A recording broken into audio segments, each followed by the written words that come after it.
I have a hard time listening or buying anyone trying to convince me that Aljamain isn't going to get this done. I think if Sugar brings his A game, Aljo brings his A game, Aljo's going to win that fight 9 times out of 10.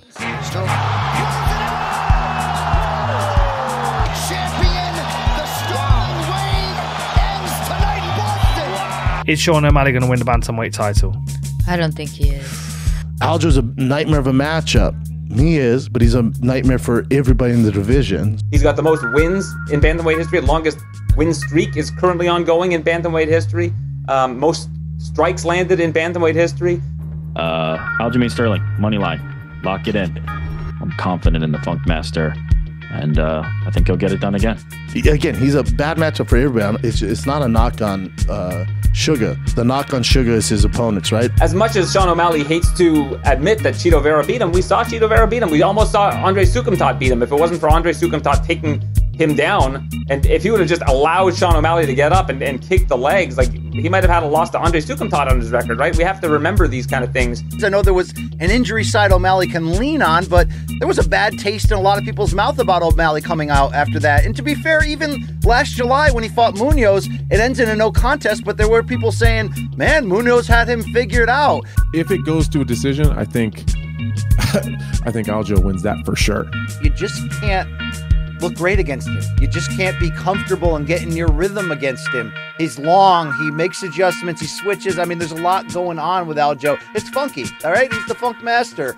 I think that's a solid bet to stay with the champion here as he continues this run. The big difference, one's a good wrestler and one's not a wrestler. Aljo has a significant advantage when it comes to grappling, the wrestling. How is he going to deal with a guy who's going to be consistently trying to take him down and try to submit him? He's not going to outstrike him over 25 minutes without being taken down. I find that hard to believe that Aljo's not going to get one takedown per round. Because the grappler dictates where the fight goes. There's nothing Sugar can do.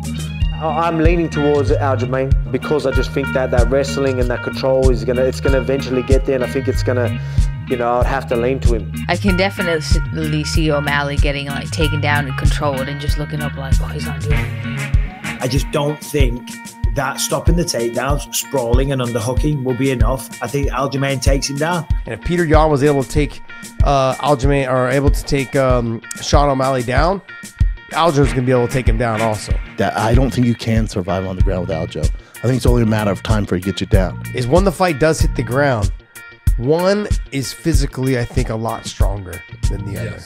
I think he takes him down. I think he mounts him and ground and pound, and then we know the one from there. You turn, you give up your back, and that's that. I could see a TKO for Aljo on the ground too.